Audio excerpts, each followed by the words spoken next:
നിങ്ങളറിഞ്ഞില്ലേ? ഈ നൂറ്റാണ്ടിലെ ഏറ്റവും മനോഹരമായ ആകാശക്കാഴ്ച 7 ഗ്രഹങ്ങൾ ഒരേ വരിയിൽ കാണപ്പെടുന്നു. ഇത് നഷ്ടപ്പെട്ടാൽ അനേക നൂറ്റാണ്ടുകൾ കഴിഞ്ഞു മാത്രമേ ഇതുപോലൊരു ദൃശ്യം ഇനി സാധ്യമാകൂ.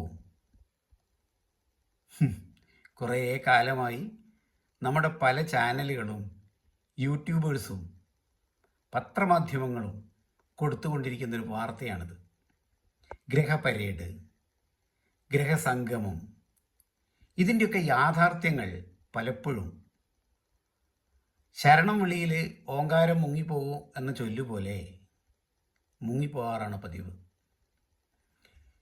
ഇങ്ങനെ കാണുന്ന AI ചിത്രങ്ങളും അല്ലെങ്കിൽ നാസയോ അതുപോലുള്ള യൂറോപ്യൻ സ്പേസ് ഏജൻസിയോ അല്ലെങ്കിൽ നമ്മുടെ ഇസ്രോയോ തന്നെ കൊടുക്കുന്ന ചിത്രങ്ങളൊക്കെ യോജിപ്പിച്ചുകൊണ്ട് AI സാധ്യത ഉപയോഗപ്പെടുത്തി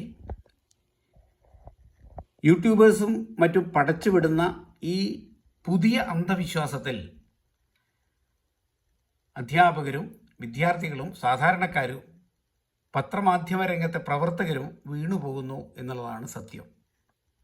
നമ്മൾ എത്രമാത്രം പുതിയ അന്ധവിശ്വാസങ്ങളിലേക്ക് താഴ്ന്നു പോകുന്നു എന്നുള്ള മറ്റൊരു ഉദാഹരണം. ഇത് പഴയ കാലത്തുള്ള നമ്മുടെ ജ്യോതിഷ അന്ധവിശ്വാസങ്ങളെക്കാൾ വളരെ അപകടമാണ്. കാരണം അവിടെ നമുക്ക് മറുഭാഗത്ത് ശാസ്ത്രത്തെ ചൂണ്ടിക്കാണിക്കാനെങ്കിലും ഉണ്ട്. പക്ഷെ ഇവിടെ അങ്ങനെയൊന്നുമില്ല. ഇതൊക്കെ പറയുന്നത് ശാസ്ത്രമാണെന്നാണ് ആളുകളുടെ സങ്കല്പം. ഇതിനുള്ള ഒരു പ്രധാനപ്പെട്ട കാരണം ആകാശഗോളങ്ങളെ പരിചയപ്പെടുത്തുന്ന നല്ല രീതിയിൽ പരിചയപ്പെടുത്താനുള്ള ആളുകളുടെ കുറവ്. മറ്റൊന്ന്, ഈ ജ്യോതിശാസ്ത്രജ്ഞരൊക്കെ ഈ ആകാശഗോളങ്ങളെ പരിചയപ്പെടുത്തിക്കൊണ്ട് ഇങ്ങനെ ജീവിച്ചു പോവുക എന്നുള്ളൊരു തെറ്റായ ധാരണ. അല്ലെങ്കിൽ നാസയിൽ പോയാൽ അല്ലെങ്കിൽ ISRO ഇവരൊക്കെ ഇങ്ങനെ ആകാശത്തുള്ള ബുധൻ, ശുക്രൻ, ചൊവ്വ അതൊക്കെ എവിടെയാണെന്ന് നോക്കിയിരിക്കുന്ന ഒരു പരിപാടിയാണ് അവർക്ക്. അത് വേറെ ഒരു പണിയില്ല എന്നുള്ളതാണ് ആളുകളുടെ പൊതുധാരണ. പണ്ടുള്ള ആളുകൾ ആകാശത്തെ അതിൻ്റെ പൂർണ്ണ കൗതുകത്തോടുകൂടി രസാവഹമായി കണ്ടിരുന്നു എന്നുള്ളതാണ് സത്യം. അതാണ് താരപരിചയം, നക്ഷത്രപരിചയം. നമ്മുടെ അശ്വതിയെയും ഭരണിയെയും കാർത്തികയെയും ഒക്കെ പണ്ടുള്ള ആളുകൾ കണ്ടിരുന്നു. അതുപോലെ നമുക്ക് ഇപ്പോഴും കാണാം. ഒരു ഉപകരണവും വേണ്ട. ഗ്രഹങ്ങളെയും കാണാം, പ്രധാനപ്പെട്ട ഗ്രഹങ്ങളെയൊക്കെ കാണാം. അതൊക്കെ വെറും കണ്ടുകൊണ്ട് കാണാം. ഇനി ടെലസ്കോപ്പ് ഉപയോഗിക്കാം. പക്ഷെ ഇവർ ഈ പറയുന്ന വിധത്തിൽ ഇതൊക്കെ വളരെ വലുപ്പത്തിൽ അമ്പിളി അമ്മാവനെ പോലെ ആകാശത്ത് ഇങ്ങനെ വിരിഞ്ഞു നിൽക്കുന്നില്ല. ആകാശത്തിന് സൗന്ദര്യമുണ്ട്, അതൊരു മായികമായ പരിവേഷമുണ്ട്. അത് മറ്റൊരു വിധത്തിലാണ്. നക്ഷത്രങ്ങൾ നല്ല തിളക്കമുള്ള നക്ഷത്രങ്ങളെ മാതിരിയാണ് പല ഗ്രഹങ്ങളെയും നമ്മൾ കാണുക.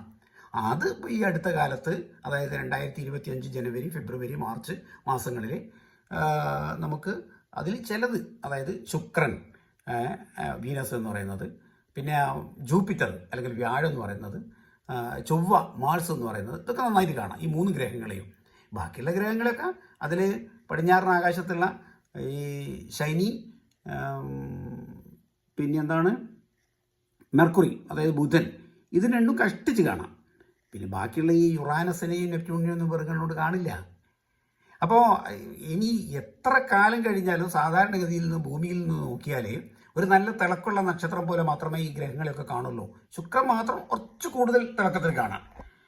അപ്പോൾ അതുകൊണ്ട് അതിനെ എത്രയെങ്കിലും വലുപ്പത്തിൽ കാണുന്നു, അവ എത്രയെങ്കിലും ഇങ്ങനെ കൂടിച്ചേർന്ന് കാണുന്നു, ഒന്നും നമുക്ക് തെറ്റിദ്ധരിച്ചുകൂടാ. അതിനൊക്കെ ഒരുപാട് വിശദീകരണങ്ങൾ കൊടുക്കേണ്ടതുണ്ട്.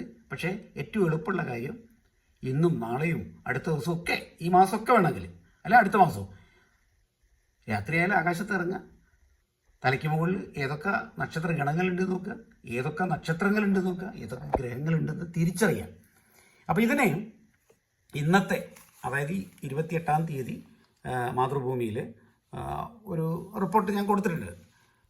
ദേശീയ ശാസ്ത്ര ദിനത്തിൽ വിരുന്നായി മാനത്ത് ഗ്രഹപരേഡ്. അത് പല പത്രങ്ങളിലും ഉണ്ടാവും. ഏതെങ്കിലും മാതൃഭൂമിയിൽ ആ റിപ്പോർട്ട് വളരെ ഭംഗിയായിട്ട് കൊടുത്തിട്ടുണ്ട്.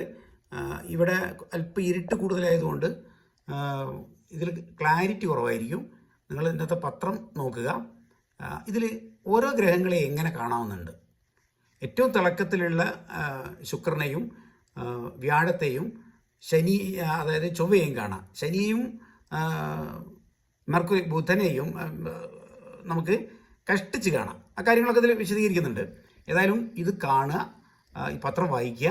ഇന്നും നാളെയും മറ്റന്നാളൊക്കെ ആകാശത്തേക്ക് നോക്കുക. പരമാവധി കുട്ടികൾക്ക് ഇത് ഷെയർ ചെയ്യാൻ. ഇതിൽ 99% കാര്യങ്ങളും സത്യസന്ധമായി തന്നെ പറയുകയാണ്. ഈ 99 എന്ന് പറയാനുള്ള കാരണം എന്ന് വെച്ചാൽ 1% നമുക്ക് അറിയാതെ ചെറിയ ഇതുകളൊക്കെ വന്നു പോകാലോ, അതുകൊണ്ട് അതിനൊരു ചാൻസ് കൊടുത്തു എന്നേ ഉള്ളൂ. അപ്പോൾ ബാക്കി കാര്യങ്ങൾ അമിതമായ പരിവേഷങ്ങൾ കൂടാതെ പറയുകയാണ്. അപ്പോൾ അതുകൊണ്ട് തന്നെ ആകാശ വിരുന്ന് കാഴ്ചക്കാരായി നിൽക്കുന്ന ആളുകളെ സംബന്ധിച്ചിടത്തോളം ഇത് കാണുക. വാനരസം എന്ന് പറയുന്ന ഈ ചാനൽ സബ്സ്ക്രൈബ് ചെയ്യുക, ലൈക്ക് ചെയ്യുക, ഷെയർ ചെയ്യുക. ഇങ്ങനെയുള്ള ആകാശത്തുള്ള കൗതുകങ്ങളൊക്കെ ഇടയ്ക്കൊക്കെ ഞാനിതിൽ ഇടുന്നതായിരിക്കും. അപ്പോഴേ പരമാവധി ഷെയർ ചെയ്ത് ആകാശത്തേക്ക് നോക്കുക. ഉപകരണങ്ങളൊന്നും വേണ്ട. ഉപകരണങ്ങളുണ്ടെങ്കിൽ ഈ കാഴ്ച മാത്രമല്ല, ഈ ഗ്രഹങ്ങളൊന്നും അടുത്തടുത്ത് നിൽക്കട്ടെ അല്ലാനും അങ്ങ് പടിഞ്ഞാറൻ ചക്രവാളം മുതൽ തലയ്ക്ക് മുകളിൽ വരെ വ്യാപിച്ചിരിക്കുകയാണ്. ഒരു പ്രധാനപ്പെട്ട കാര്യം ഇതോടൊപ്പം പറയട്ടെ. ഇന്ന്, അതായത് ദേശീയ ശാസ്ത്ര ദിനമായ ഇന്ന് ഒരു പ്രോഗ്രാമായിട്ട് ഇത് ആളുകൾക്ക് വേണമെങ്കിൽ എടുക്കാം.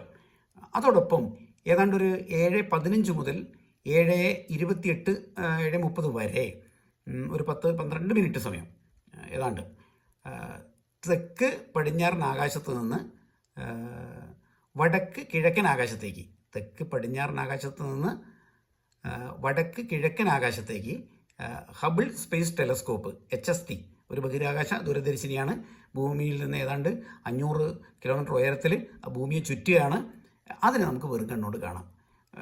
നമ്മുടെ ഇൻ്റർനാഷണൽ സ്പേസ് സ്റ്റേഷൻ്റെ അത്ര തിളക്കം ഉണ്ടാവില്ല, എന്നാലും നല്ല തിളക്കമുള്ളൊരു നക്ഷത്രം പോലെ അതിനെ നമുക്ക് കാണാം. അത് ഇന്നിപ്പോൾ കടന്നു പോകുന്നത് കൃത്യമായിട്ട് ഈ ഗ്രഹപര്യടൊക്കെ എന്ന് പറയുന്ന ഈ സ്ഥലത്തൂടെയാണ്. അതിൽ പ്രത്യേകിച്ച് ഒരു 7:21 പ്രത്യേകം ശ്രദ്ധിക്കുക. വ്യാഴത്തിൻ്റെയും ചൊവ്വയുടെയും ഇടയിലൂടെ അത് കടന്നു പോകുന്നതായിട്ട് നമുക്ക് തോന്നും. ഓർക്കുക, സമയം 7:21. കുട്ടികൾക്ക് ഷെയർ ചെയ്യുക, പറഞ്ഞു കൊടുക്കുക.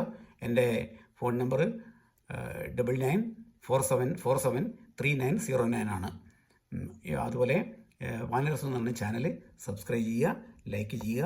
ഞാൻ സുരേന്ദ്രൻ പുന്നശ്ശേരി, അമേച്ചർ വാനനിരീക്ഷകൻ, astro columnist. Happy sky watch.